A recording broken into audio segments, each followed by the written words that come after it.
파악하시느라고 얼마나 노고가 많으셨습니까? 삶의 역정에 대해서 존경하는 박균택 의원님이 간략하게 말씀하셨습니다만 저도 국무총리 후보자의 삶의 역정을 되새겨보면서 어제 저녁에 성경책을 봤습니다. 봤더니 마태복음 6장 34절 내일 일을 위하여 염려하지 말라. 내일 일은 내일이 염려할 것이요 한날의 괴로움은 그날로 족하니라. 이 말씀을 우리 총리 후보자께서 그 엄청난 역경을 이기면서 몇 번이나 되새겼을까 생각을 했습니다. 왜냐하면 총리 후보자는 숭실고 졸업하셨죠. 네, 그때 제가 알기로는 성가대 합창단도 하시고 아주 그 신실한 기독교 믿음이 있는 분으로 알고 있기에 이 성경 말씀을 붙잡고 어려운 그 힘든 시간 10여 년, 20여 년을 정말 잘 단단하게 뚫고 오신 것에 대해서 존경을 표합니다. 아까 우리 박균택 의원님 말씀대로 약자의 눈으로 미래를 본다 하는 것이 자신의 정치 신념이자 정치에 대한 해석으로까지 이렇게 인식하는 건 쉽지 않거든요. 그것은 그만큼 스스로의 경험, 어떤 뼈저린 어떤 체험 속에서 나온 중요한 말이다 이렇게 생각을 합니다. 그런 관점에서 보았을 때 우리 이재명 정부 또 그 이재명 정부에서 대통령을 보좌해서 국정을 이끌어야 할 국무총리의 책임과 역할은 실로 크다 할 수밖에 없지요. 그런데 마치 방금 대통령님의 그 병역 문제나 이런 것을 끼워서 이렇게 들고 오는 것 정말 무슨 대선 불복도 아니고 또 요새 국민의힘 쪽 의원들이나 그 진영 사람들이 하는 말이 있습니다. 민주당 지지자들은 윤석열 정권이 탄생됐을 때 비록 대선 졌지만 나라가 잘 되길 바랬다. 그런데 국민의힘은 대선에 지니 대선 불복의 마음으로 이 정부가 정말 잘 되면 어떻게 할 거냐를 걱정한다고 하는데 사실이 아니길 바랍니다. 윤석열의 부동시 그리고 어떤 분은 급성 간염으로 군대 면제받고 이런 분도 계시지만 3년 이상 3년 세월을 옥고를 치르면서 병역을 대신했다. 민주화 투쟁으로 병역을 대신했다는 것을 확인하면서 질문 드리고자 합니다.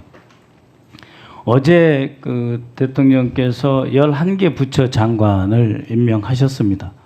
상당히 파격적이면서 동시에 그 약자의 눈으로 미래를 본다 하는 그런 개념, 그런 비전과 컨셉이 상당히 살아난 두드러지는 그러한 그 장관 임명이었다고 생각을 하는데 이 과정에서 총리 후보자께서 보시기에는 이재명 정부가 내란 정권의 그 모든 분야에서 걸친 그러한 그 악폐와 부정적 여파를 극복하면서 나아갈 수 있는 비전과 정책의 토대를 마련했다라고 저는 생각합니다만 총리 후보자께서 보시기에 이번 그 장관 임명의 성격 그리고 우리 정부의 나아갈 방향을 어떻게 그리고 있다고 보시는지 설명이 좀 필요할 것 같습니다.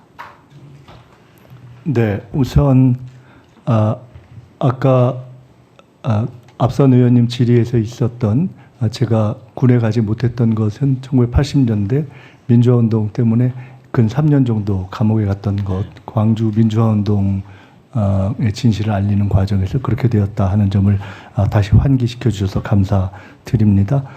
조금 전에 존경하는 박선원 의원님께서 성경 말씀을 주셨는데 개인적인 배경상 제가 학교라든가 여러 가지 배경상 기독교적 배경과 그런 믿음이 있습니다만은 지금까지 오는 데 있어서는 그런 특정한 종교라기보다 많은 사회에 좋은 선배나 원로 또는 각 조교의 뜻있는 분들의 말씀이 큰 도움이 되셨다 하는 말씀을 다시 한번 제가 새기면서 앞으로 잘 하도록 하겠습니다.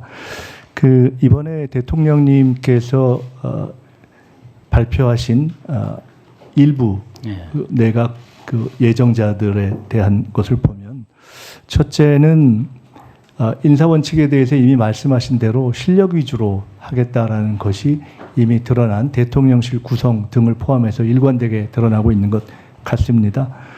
대통령께서는 또 한편으로는 지금 경제와 민생을 살리는 것이 가장 중요하다고 생각하셔서 기업에서의 경험을 쌓은 분들을 가급적 중시하면서 그분들이 내각에 참여했으면 좋겠다는 생각을 일관되게 하신 것으로 알고 그렇게 인물을 널리 찾아오신 것을 제가 직접 지켜봐서 알고 있습니다. 동시에 국회에서 함께 활동하시던 의원님들도 다수 참여하시게 됐는데 그것은 인수위도 없이 출발해야 되는 그러한 정부의 성격상 국회와 긴밀하게 협력하면서 상당한 리더십을 갖고 활동하는 데 있어서 국회의원들이 결과적으로 보면 잘하더라 이런 평가와 경험에 기초하신 것이 아닌가 싶습니다.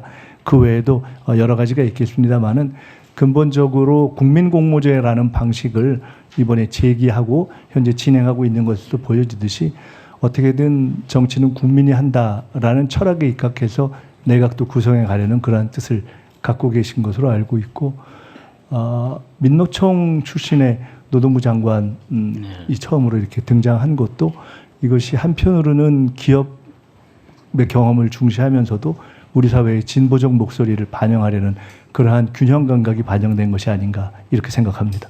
네, 그렇게 그 경제 그리고 미래지향적인 그 부처에 대해서 과감하게 능력 유지에 새로운 인선을 하면서도 동시에 외교, 국방 통일은 매우 원숙한 경제 이런 분을 네, 맞습니다.